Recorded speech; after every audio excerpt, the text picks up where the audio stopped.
Your Coca-Cola bottler presents Claudia, based on the famous play and novels by Rose Franken.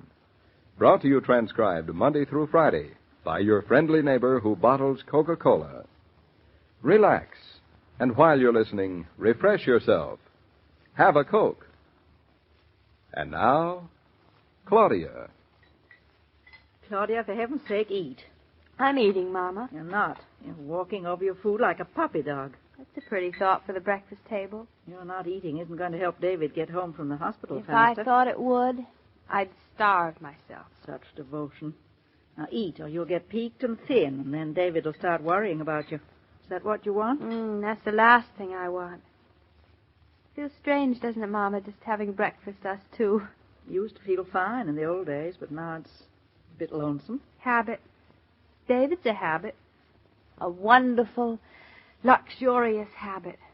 I don't ever want to outgrow it. You won't. David's not a man to be outgrown, just to be grown up to. I hope Bobby's going to look like him.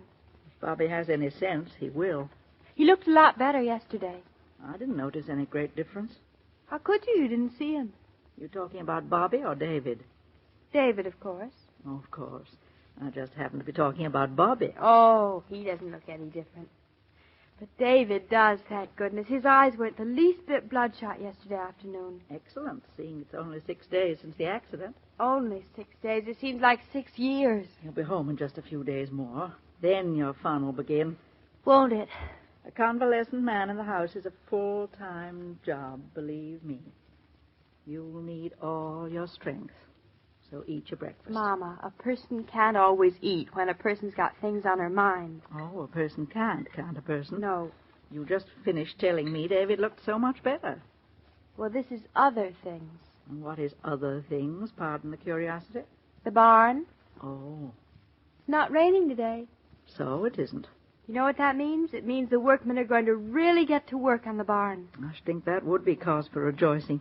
Yesterday you were complaining they couldn't work because it was raining. Today you're complaining they can because it isn't. You don't make sense. Mama, I've got cold feet. I had time to think all day yesterday and, well, I ended up with cold feet. Just shows what thinking can do. I warned you once, never think. I wouldn't have to if David were home.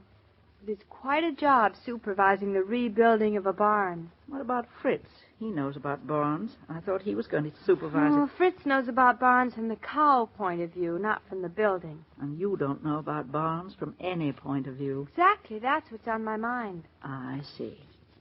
I called Mr. Paradiso yesterday. I thought since he was the contractor for the rebuilding of the house and David liked his work so much that he could sort of understudy him on the barn. That was an excellent idea. What happened? Nothing. He wasn't there.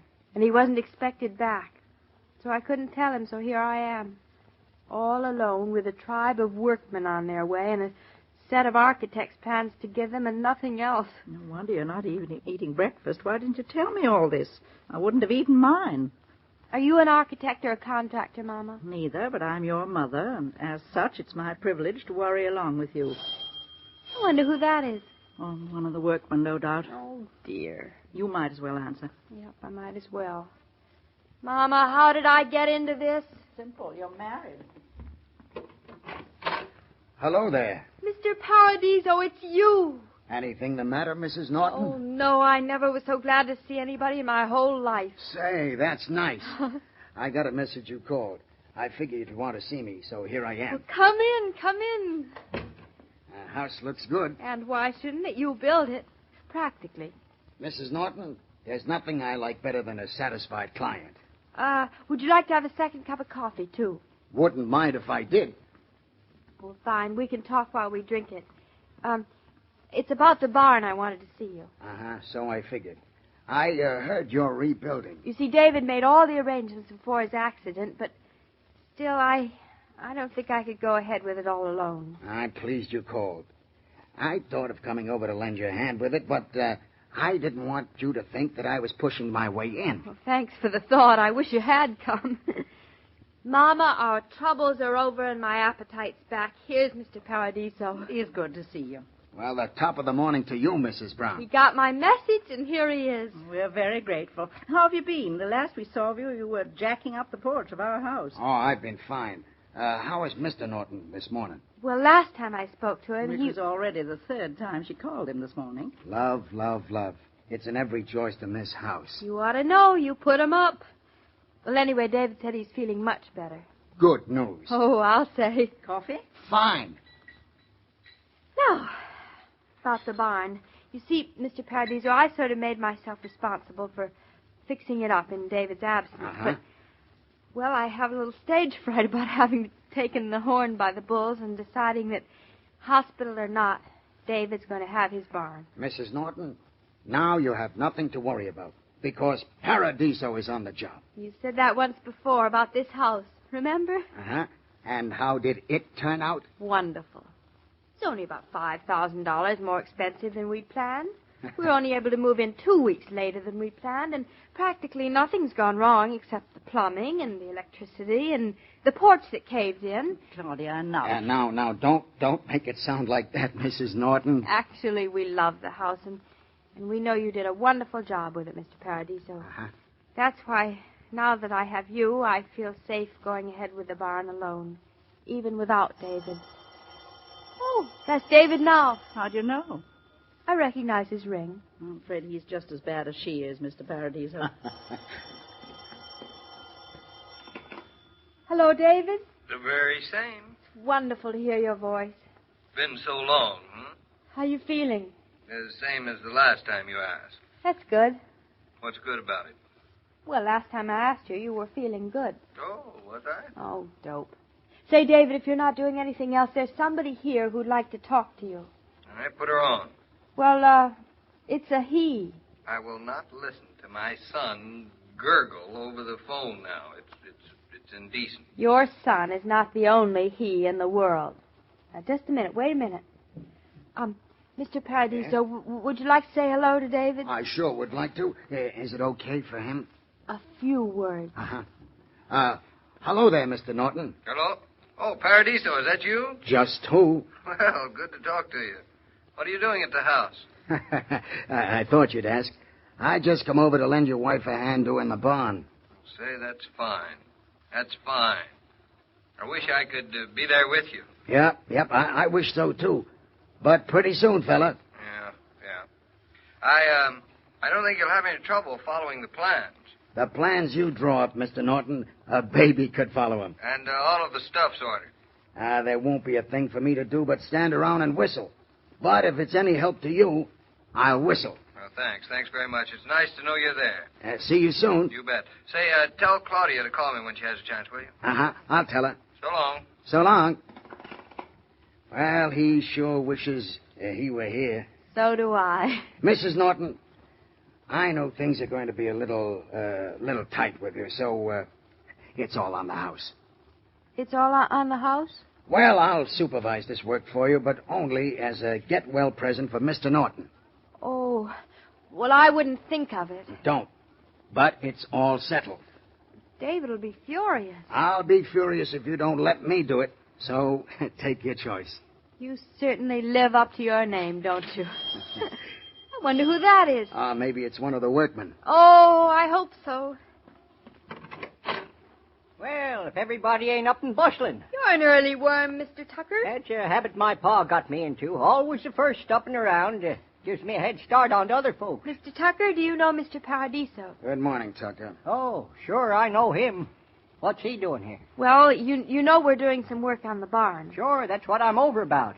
Thought I'd keep an eye on things for you. Well, that's very sweet of you, but... That's what I'm here for. Yes. You? Yes. What right you got? What right? Why, I'm the Naughton's contractor. Well, you did your job on the house. You don't have to go looking for more. I'm not looking for anything. Much you ain't. Just see that you keep your nose clean. Don't you worry about my nose. And don't you go looking for ways to make a lot of money out of this here job or take advantage of this here young woman just because your husband's in the hospital. Now, you see here, Tucker, Really, Mr. Tucker, I don't think Now, you hush up, young woman. I'm taking over. Watching out for you while you're kind of a widow. Because these professionals like Paradiso here are always looking for ways to make a velvet penny. Oh, one more word out of you and I... Please, You listen hush to me. up, I says. Now, you can supervise the job if you like, Mr. Paradiso, but I'm going to supervise you. You're what? There's not going to be any monkey shines around here. spending Mr. Naughton's money like it were water and them things. If it weren't for Mrs. Naughton, I'd tell you a word or two, Mr. Yes, Tucker. I think it's awfully sweet of you, Mr. Tucker, It ain't sweet of me at all. I'm your neighbor, ain't I? I Yes. sold you this house, didn't I? Yes. I live just down the road from you, don't I? Yes, I'm older, a bit, ain't I? Well, Yes. it's my duty to you. a little. Of course, you don't have to let me do my duty if you think you could do better without me, but nope, I'm sticking by you. Women is helpless alone. They don't admit it, but yep, they sure are. That is why I'm here, Tucker. I don't trust you. And I don't like you. You don't have to. I'm not going to have your nose sticking into my business. It's stuck already. Young fella, you start reciting to me what you aim to do about supervising the building of the barn, and you better tell me square, too. I don't think it's up to me to tell you anything, Mr. Tucker. And I say it is. Why, I built more barns in my day, built them with my own 2 hands. I can imagine what they were like. Yep, more barns than you'll ever build if you keep on building barns till you went balmy. You're balmy right now. Now, I ain't saying that I suspect you, Paradiso, or distrust you.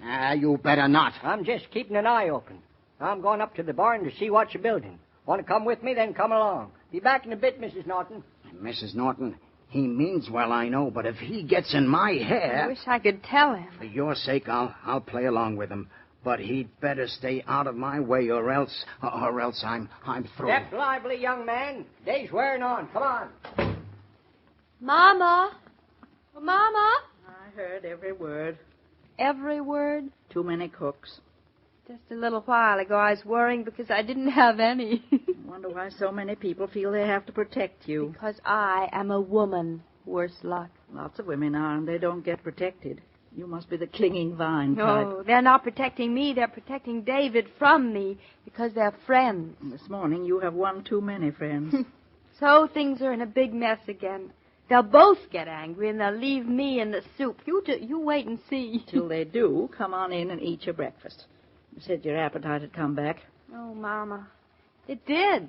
It came back with Mr. Paradiso, and then it went away with Mr. Tucker. Oh, Mama, ain't life something? I don't care how much time you have or what you plan to do with the time you save. You're likely to get impatient if you have to wait anywhere. Proprietors of beauty shops, department stores, and such spots, recognizing this American trait, have found a way to make waiting easier. They've installed Coca-Cola coolers. Now, when you have to wait for a package or a permanent, you can enjoy ice-cold Coke. And wait. say, Mr. King. Yes, Mr. Paradiso. What am I going to do about that Tucker? I think things will work out. Having Tucker around is like having a fly in my ear. Well, be patient, Paradiso. And my word for it, as soon as he finds out that you're on the level, he'll leave you alone. He'd better. These self-appointed guardians, No, he means well. Yeah, I suppose he does. I hate to ask you, but be patient for Claudia's sake. She has a great deal on her mind. Just how sick is Naughton? Well, that's what we'll find out tomorrow. Claudia and Dr. Barry are going to have a little talk. I see. Well, I'll be around, but I hope Mr. Tucker won't. So long, Joe. So long, Paradiso. As I was about to say, every day, Monday through Friday, Claudia comes to you transcribed with the best wishes of your friendly neighbor who bottles Coca-Cola. So listen again tomorrow at the same time. And now this is Joe King saying au revoir. And remember, whoever you are, whatever you do, wherever you may be, when you think of refreshment, think of Coca-Cola. For Coca-Cola makes any pause the pause that refreshes. And ice-cold Coca-Cola is everywhere. This broadcast of Claudia was supervised and directed by William Brown Meloney. And now here's a word from your friendly neighbor who bottles Coca-Cola.